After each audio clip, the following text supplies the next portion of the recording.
கர்த்தருக்கு ஸ்தோத்திரம். கர்த்தர் நல்லவர், அவர் கிருபை என்றும் உள்ளது. இந்த நாளுக்காக எடுத்துக்கொள்ளப்பட்ட வேத வசனம் லூக்கா 19வது அதிகாரம் 9வது வசனம். இயேசு அவனை நோக்கி, இன்றைக்கு இந்த வீட்டுக்கு ரட்சிப்பு வந்தது, இவனும் ஆபிரகாமுக்கு குமாரனாய் இருக்கிறானே. ஆமென். இதை பார்த்து கொண்டிருக்கிற பிரியமான சகோதர சகோதரிகளே, இயேசு கிறிஸ்து ஏன் இன்றைக்கு இந்த வீட்டுக்கு ரட்சிப்பு வந்தது என்று சொல்லுகிறார் என்று நாம் பார்ப்போம்.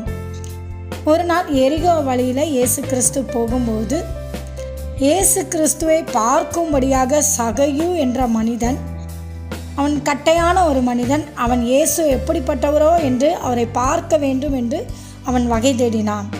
அவன் குள்ளனாக இருந்தபடினால் ஒரு காட்டத்தி மரத்தின் மேலே அவன் ஏறி இருந்தான்.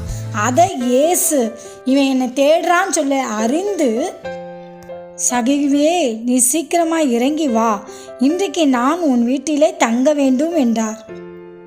சகை உடனே இயேசு கிறிஸ்துவை அவன் வீட்டுக்கு கூட்டிகிட்டு போகிறான். சகையு யாருன்னா வரி வசூலிப்புக்காரன். இவன் அநியாயமாக நிறையா சம்பாதித்து வைத்திருந்தான். இவன் ஒரு பாவியான மனுஷன் என்று வேதாகமத்தில் மற்ற மக்கள்கள் சொல்கிறாங்க. சகையு வீட்டுக்கு இயேசு கிறிஸ்து வந்த உடனே சகையு என்ன சொல்லுகிறான்? கர்த்தரை நோக்கி, ஆண்டவரே, என் ஆஸ்திகளின் பாதியை ஏழைக்கு கொடுக்கிறேன்.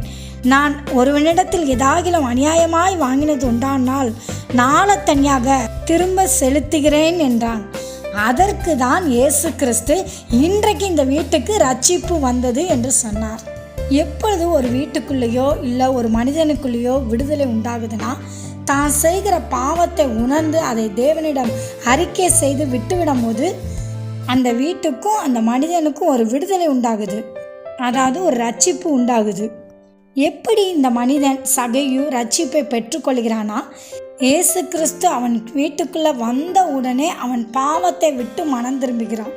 அதனால தான் அவனுக்கு ரட்சிப்பு கிடைக்கிறது. நமக்குள்ளேயும் இயேசு கிறிஸ்து வரும்போது நம்மளையும் பாவத்திலேருந்து இயேசு கிறிஸ்து விடுதலையாக்குவார். நம்முடைய பாவத்தை அவர் உணர்த்தி நம்மளை பாவத்திலேருந்து விடுவித்து நமக்கு ஒரு ரட்சிப்பை கொடுப்பார். ஆமென்.